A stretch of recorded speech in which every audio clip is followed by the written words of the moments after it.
할렐루야. 11월 첫 번째 주일 예배입니다. 이번 한 달 특별히 감사의 달인데요. 우리 모두에게 감사가 넘치는 그런 복된 한 달 될 수 있기를 예수님의 이름으로 간절히 축원합니다. 오늘은 또 성찬이 있는 날이기도 합니다. 말씀과 성찬을 통해서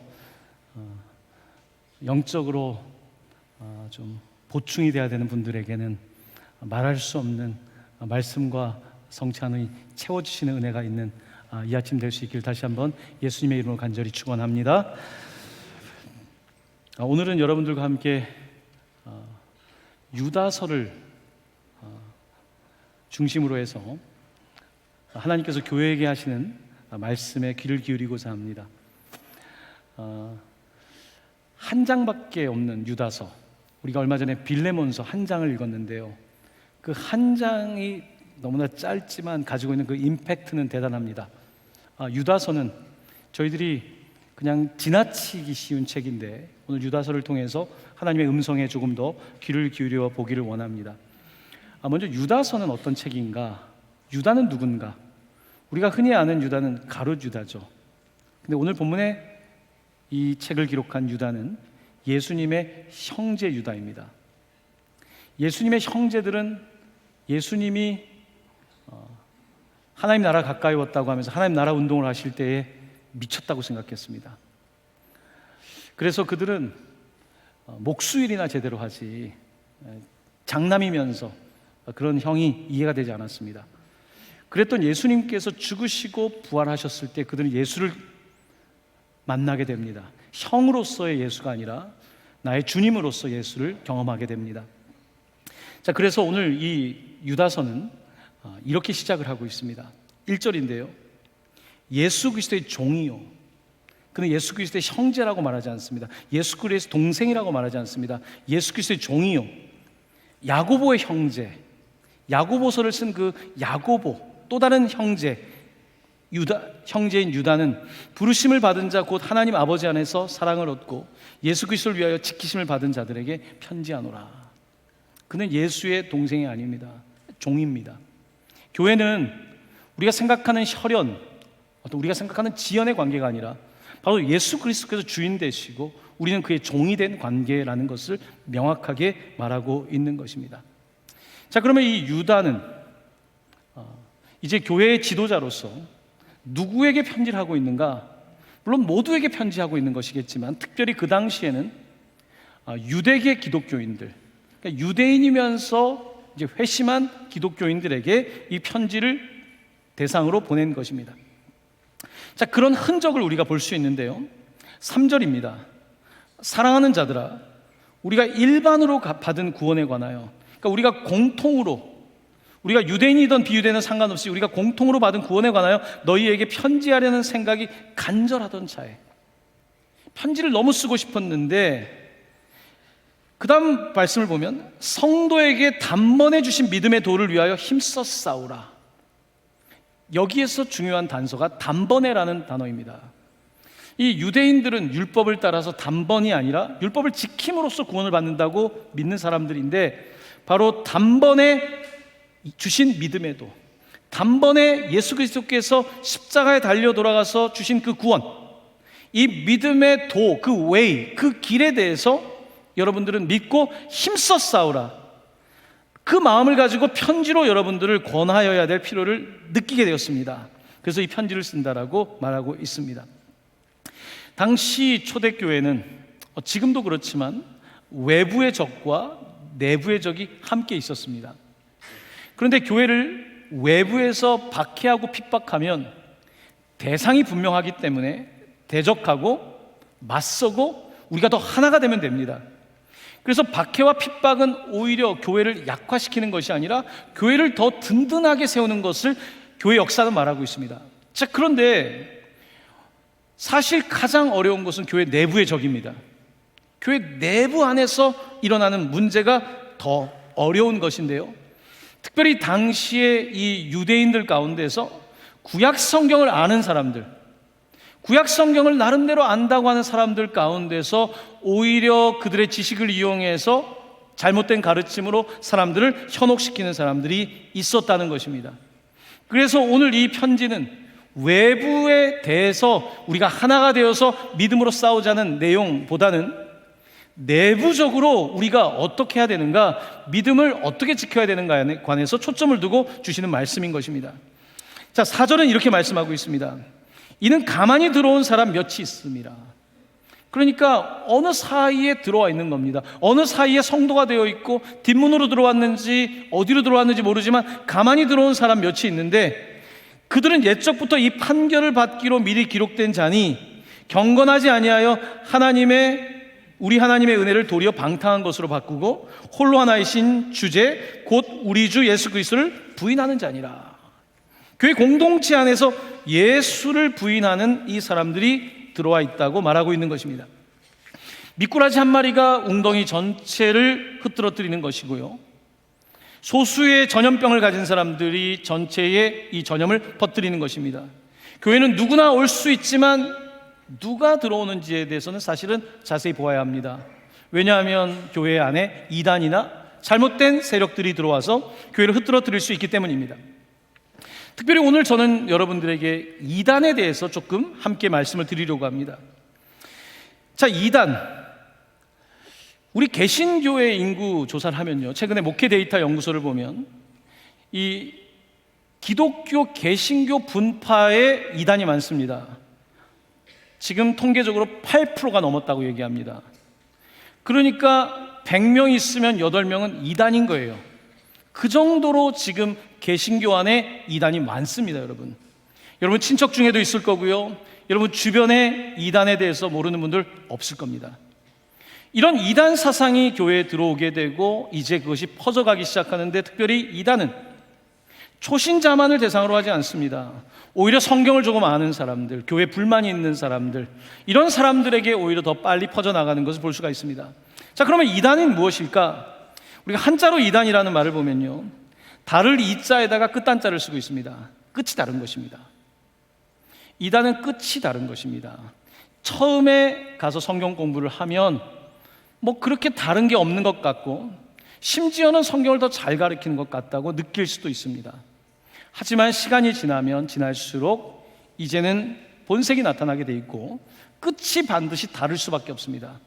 그렇기 때문에 사람들은 뭐 괜찮겠지라고 말하는데 끝에 문제가 있는 것입니다. 사기치는 사람이 처음부터 사기를 치는 게 아니지 않습니까? 처음에는 굉장히 친절하고 잘 하는 것 같지만 마지막에 결국은 문제가 생기는 것일 겁니다. 자, 이런 관점에서 교회가 무엇을 믿고 무엇을 가르치는지에 대해서 분명해야 합니다. 이것을 우리는 교리라고 부릅니다. 혹은 가르침이라고 말하고 영어로는 doctrine이라고 말합니다. doctrine. 바로 우리가 무엇을 믿는지에 대해서 명확하지 않으면 다른 사람들이 우리에게 와서 자신들의 해석을 말할 때에 그것이 솔깃할 수 있기 때문입니다. 이런 관점에서 사도 바울은 젊은 목사인 디모데에게 이렇게 권면한 적이 있습니다. 내가 내 자신과, 그 화면에 말씀을 띄워주시면요, 내가 내 자신과 가르침을 살펴 이 일을 계속하라. 자, 잘 보시면 내가 내 자신과 가르침을 살피라는 것입니다. 교리를 살피라는 것입니다. 무엇을 가르치고 있는지 그 가르침을 살펴 이 일을 계속하라. 뿐만 아니라 가르칠 뿐만 아니라 이것을 행함으로써 내 자신과 내게 듣는 자를 구원하리라. 특별히 교회 지도자로서 어떻게 자신을 살피고 자신이 끊임없이 하나님 말씀을 공부하고 교리에 바로 서야 되는지를 가르치고 있고 또한 그것을 행하라고 말하고 있는 것입니다. 자, 그래서 교회는 성경을 중심으로 해서 우리가 믿음을 갖게 되지만 성경을 기본적인 가르침을 정리해서 성도를 가르쳐야 되고 그것을 우리가 교리라고 말합니다. 세례받기 전에 우리가 교리 교육을 하는 것이죠. 바로 교리를 배워야 되는 것이고 교리는 계속해서 배워야 되는 것입니다. 자, 그래서 신학교에 가면 저희들이 성경도 배우지만 교리도 배우게 되고 실천하는 방법도 배우게 됩니다. 어느 교단이나 헌법이라는 것이 있습니다. 나라에 헌법이 있다면 교회, 교단에도 헌법이 있습니다. 우리 장로교 총회 헌법을 보면요, 제 1편 1부가 뭐냐면 헌법 우리가 아는 그런 법이 아니라 1편의 첫 번째 써 있는 일부는 사도신경입니다.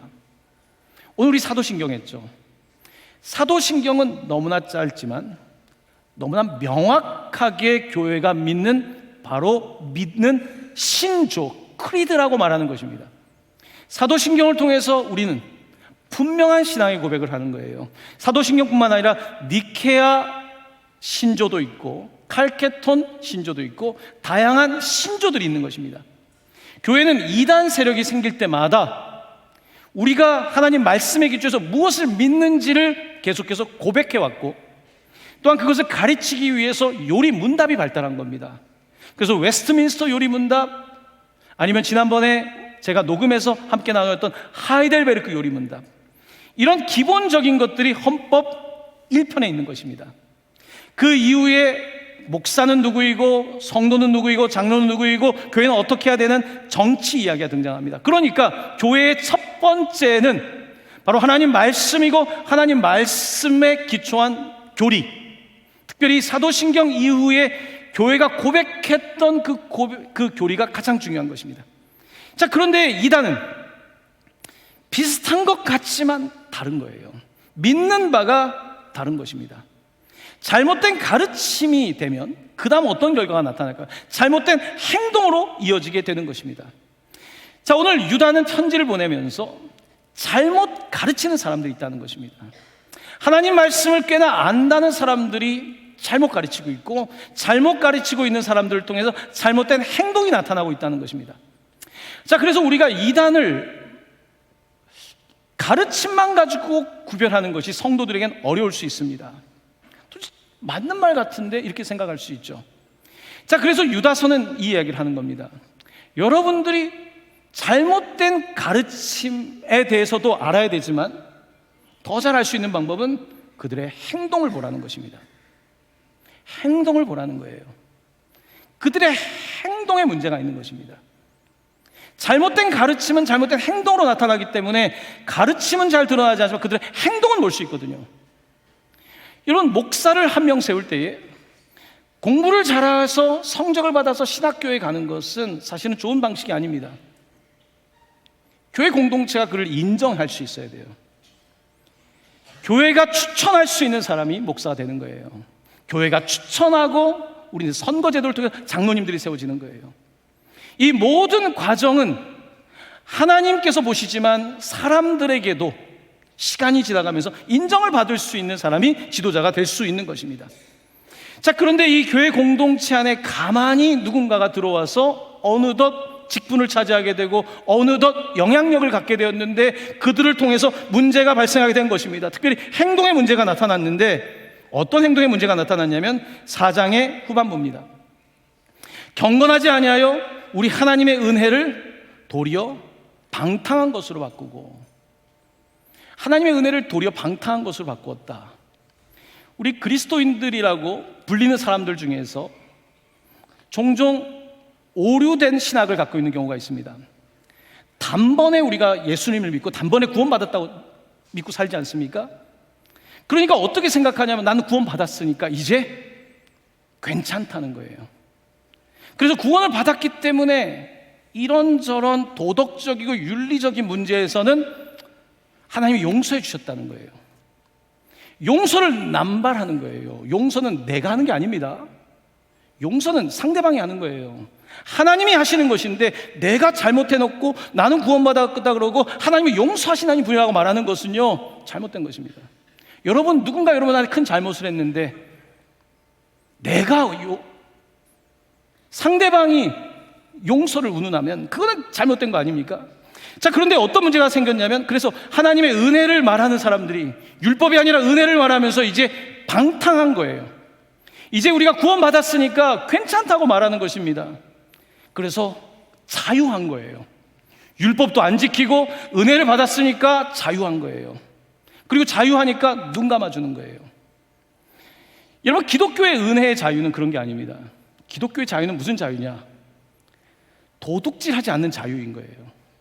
율법은 도둑질하지 말아라. 율법으로 도둑질하지 않는 거예요. 기독교 복음은 도둑질하지 않는 자유인 거예요. 간음하지 말아라. 율법으로서가 아니라 가늠하지 않는 자유인 거예요. 그런 자유가 있는 거예요. 세계 어떤 종교도 그런 자유를 주진 않습니다.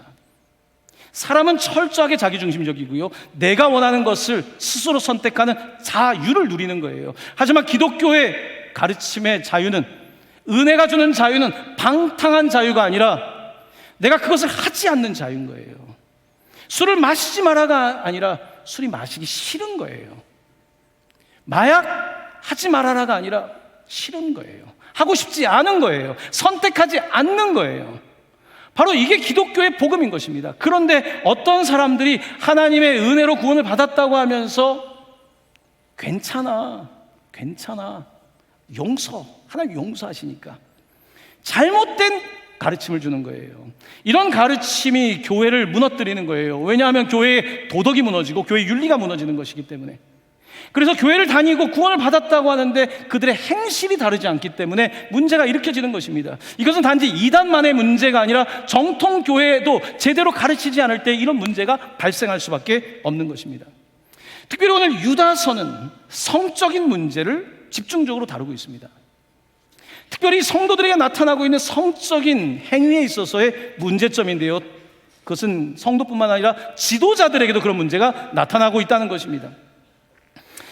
특별히 오늘 이 유다서는 여러분들이 익숙하지 않은 구약성경과 신약성경 사이에 외경이라는 책이 있습니다. 가톨릭교회는 외경이 들어가 있죠. 66권 외에도.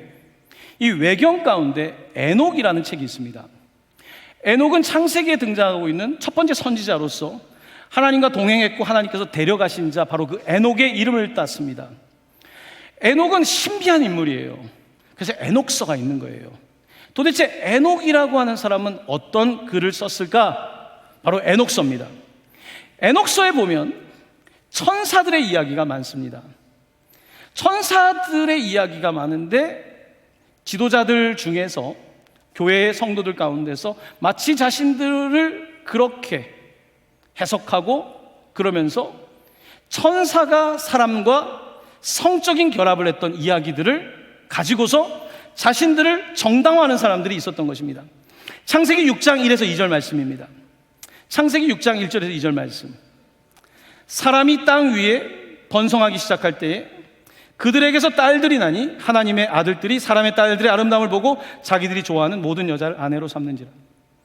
창세기 6장에 바로 하나님의 아들들이 천사로 이제 이해가 되고 그들이 세상의 딸들과 함께 성적인 교합을 하게 되었고 아내를 삼았고 그때 네피림이 생겼다는 말씀이 있습니다. 에녹서에는 그 헐몬 산에 200명 정도의 천사가 내려와서 집단으로 성관계를 가졌고 그러면서 네피림이 탄생하게 되었다는 이야기가 있습니다. 그러니까 굉장히 우리에게 생소한 이야기죠. 성경에 들어가지 못한 외경에 그런 내용이 있습니다. 이런 내용들이 당시의 유대인들은 익숙했던 겁니다.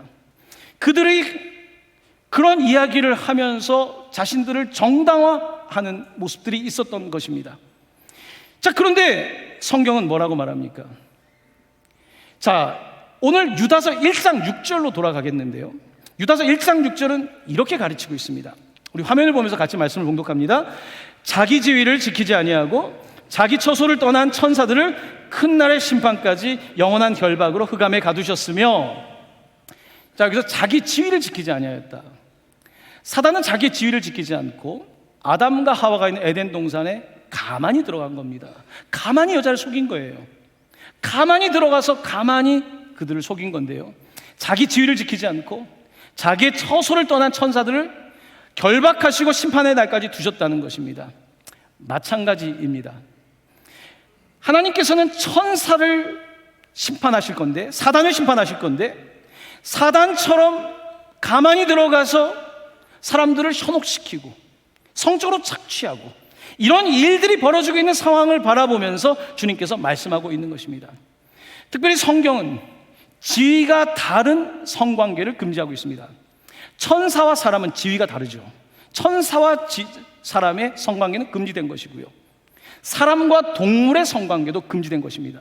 소돔이라고 부르는 형태의 성관계를 금지하고 있고요, 성경은 이런 수직적인 지위뿐만 아니라 남자와 여자라고 하는 하나님께서 창조하신 이 성이 결혼 안에서 성관계를 갖는 것을 허용하고 있지만 동성 간의 성관계를 허용하고 있지 않습니다.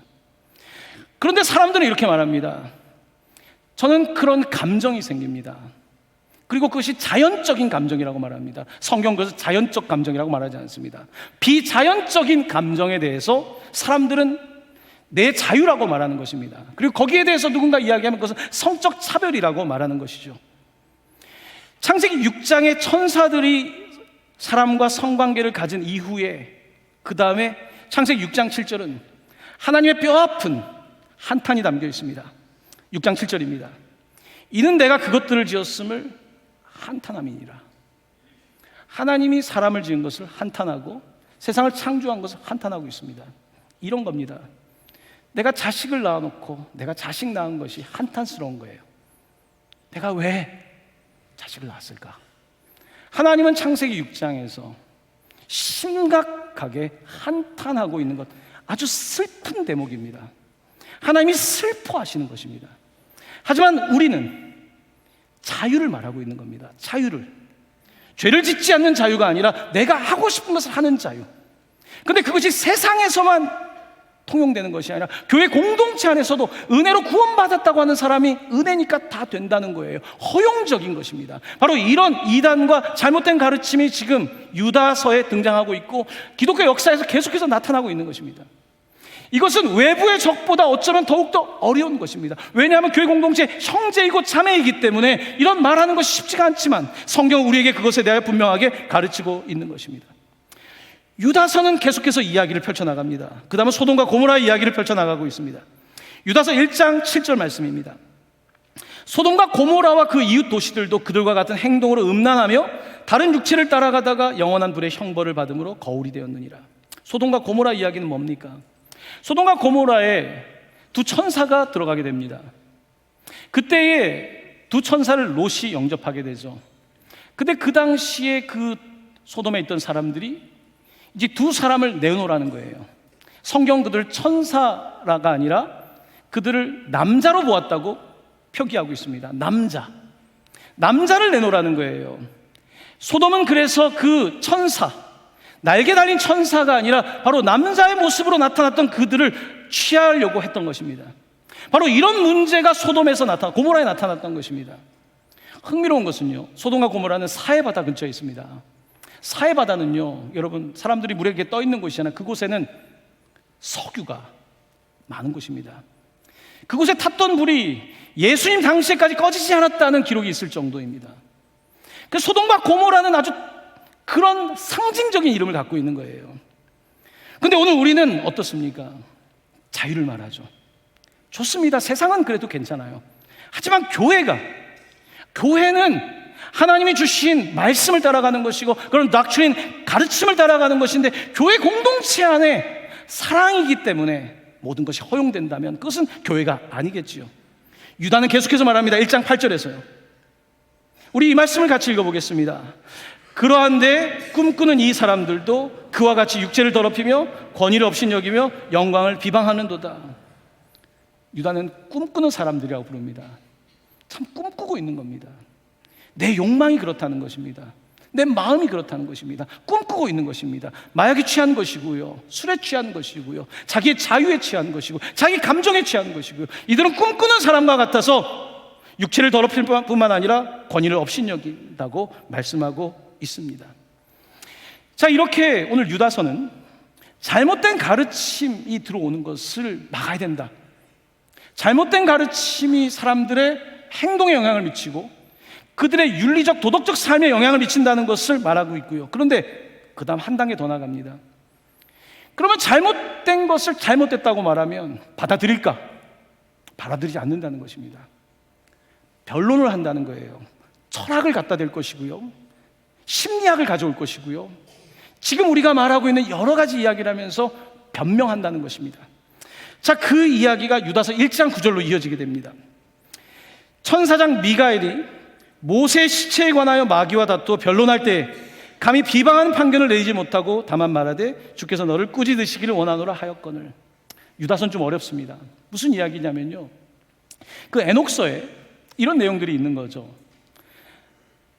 여러분, 모세는 120세를 살고 그가 죽게 되죠. 근데 모세가 도대체 구체적으로 어디서 죽었는지, 어디에 묻혔는지에 대한 이야기를 알 수가 없습니다. 신명기 34장 5절에서 6절을 보면 이렇게 되어 있습니다. 이에 여호와의 종 모세가 여호와의 말씀대로 모압 땅에서 죽어 벳부을 맞은편 모압 땅에 있는 골짜기에 장사되었고 오늘까지 그의 묻힌 곳을 아는 자가 없느니라.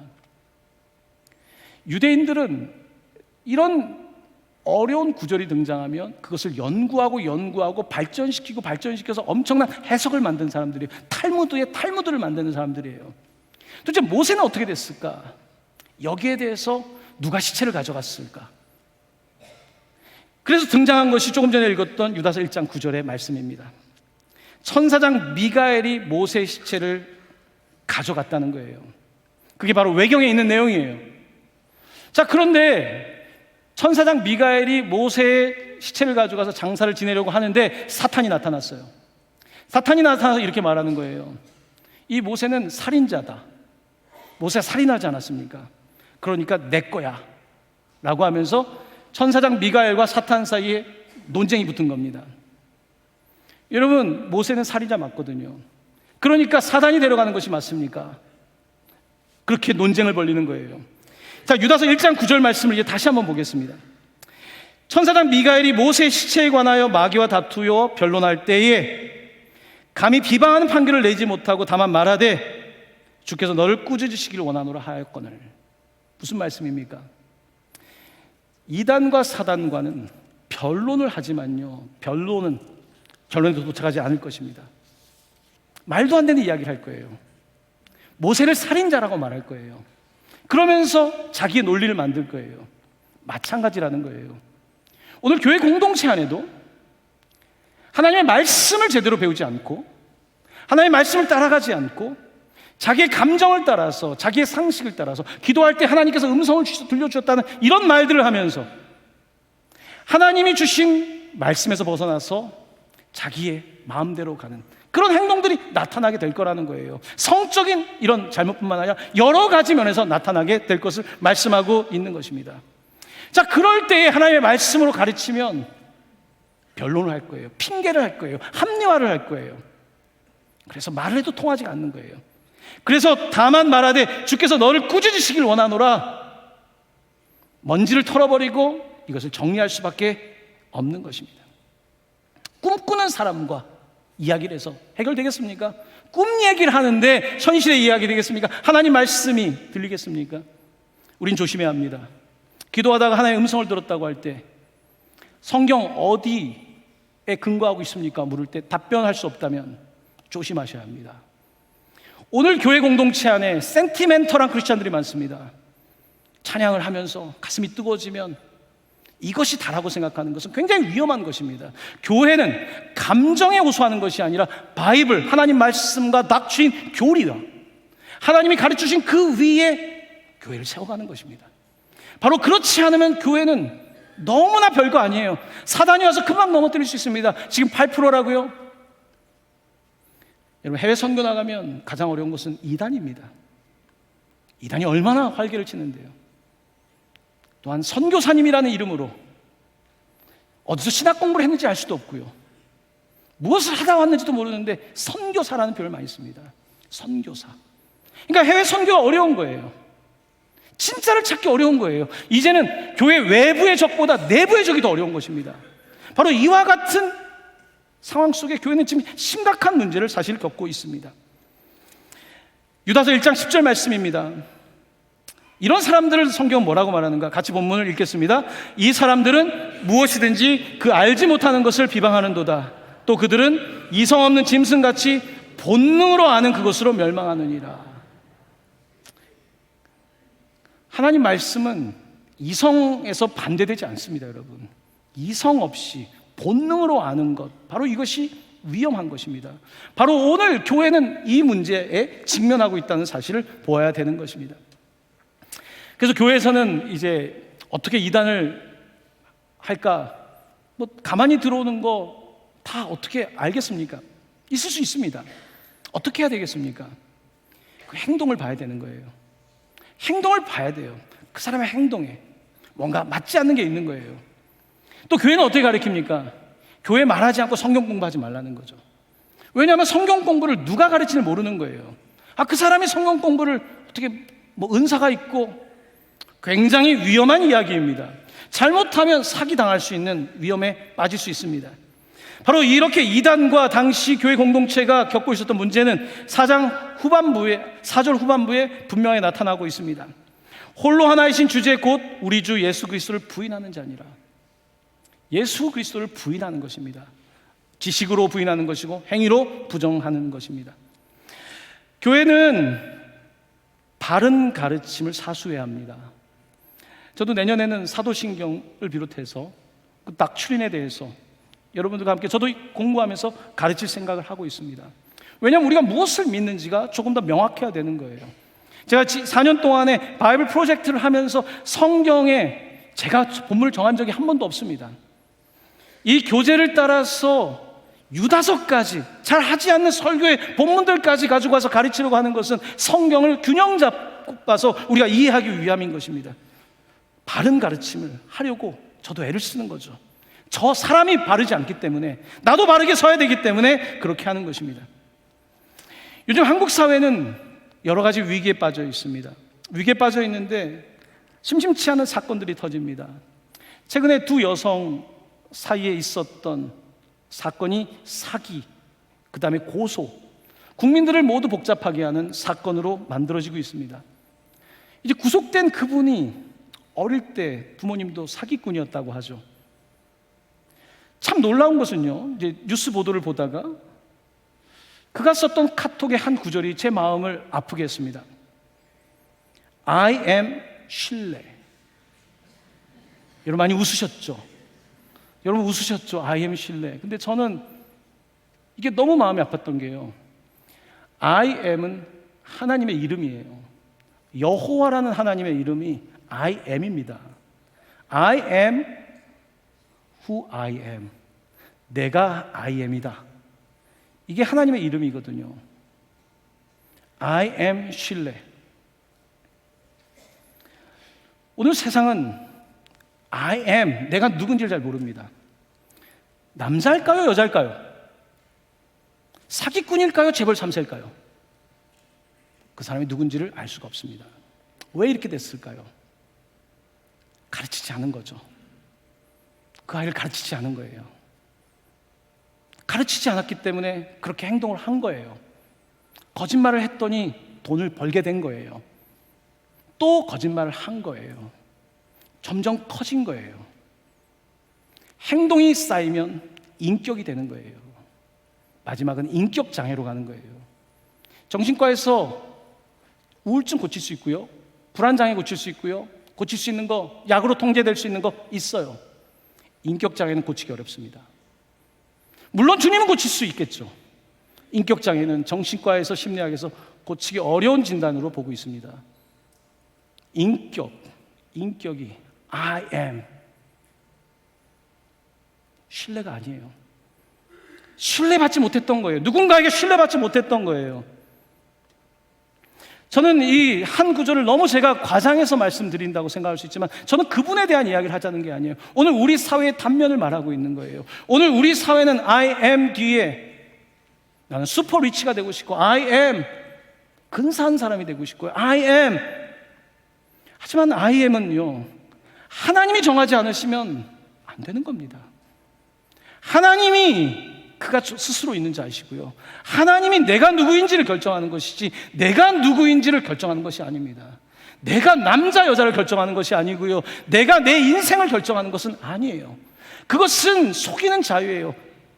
세상은 그렇다 그럴지라도 왜 교회에서까지 우리가 하나님의 말씀을 듣지 않고 이렇게 눈에 보이는, 사실 우리 사회 문제는 머니와 섹스의 문제거든요.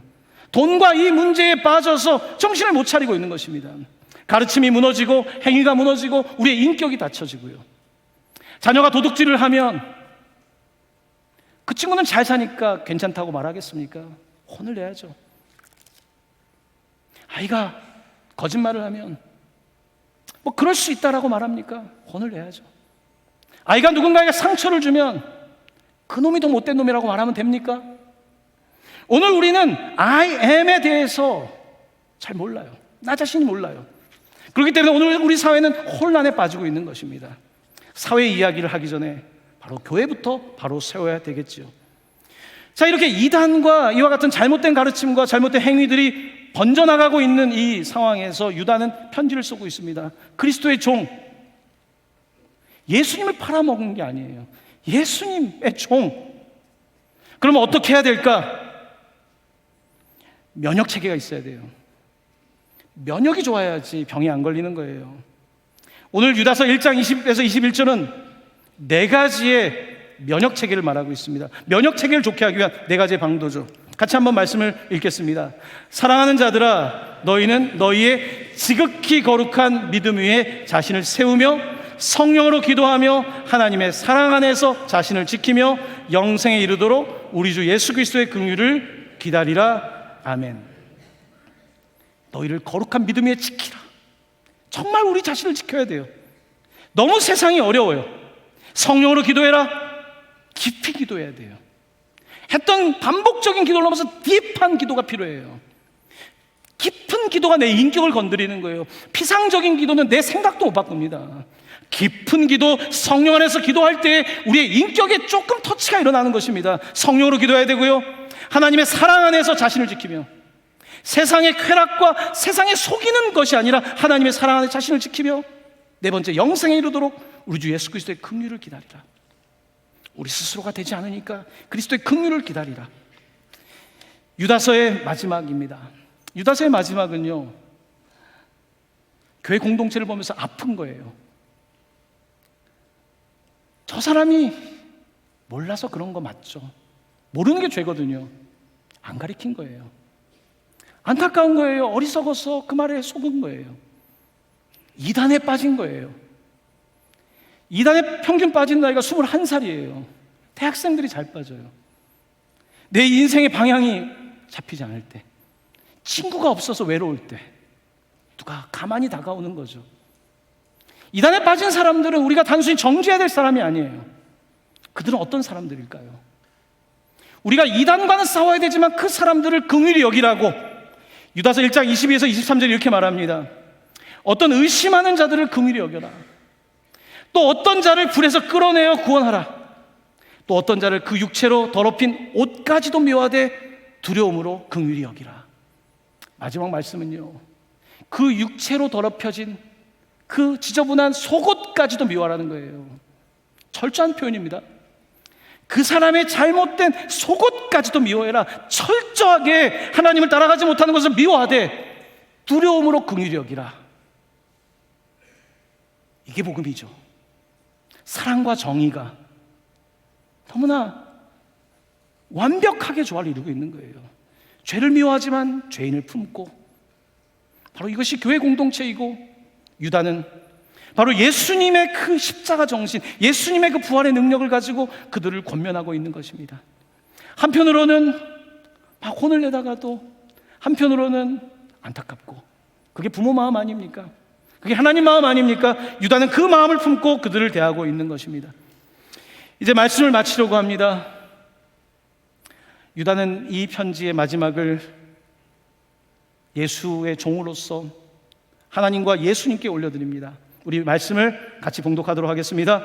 능히 너희를 보호하사 거침이 없게 하시고 너희로 그 영광 안에 흠이 없이 기쁨으로 서게 하실 이 곧 우리 구주 홀로 하나이신 하나님께 우리 주 예수 그리스도로 말미암아 영광과 위엄과 권력과 권세가 영원 전부터 이제와 영원토록 있을지어다. 아멘.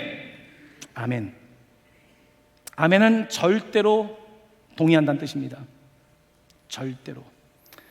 우리가 설교를 듣다 보면요, 내가 듣기 좋을 때는 아멘, 근데 조금 그러면 아멘 이렇게 하지 않습니까? 아멘이라고 하는 것은요, 내가 조그맣게 나올 것 같을 때 더 크게 해야 되는 거예요. 아멘. 아멘. 아멘이라고 우리가 우리의 삶에서 선포할 때에 하나님께서는 우리 스스로 거룩할 수 없지만 우리를 거룩하게 만드실 거고요, 나 스스로 욕망을 통제할 수 있는 존재가 아니지만 죄를 미워하는 자유를 주실 거고요, 우리를 통해서 놀랍게 전도의 문이 열리기 시작할 것입니다. 사랑하는 성도 여러분, 유다서는 오늘 우리 교회를 위한 말씀이고 이 시대 교회를 위한 말씀입니다. 이 말씀이 여러분의 말씀이 되고 저의 말씀이 되고 우리의 말씀이 되기를 예수의 이름으로 간절히 축원합니다. 아멘. 이 시간 함께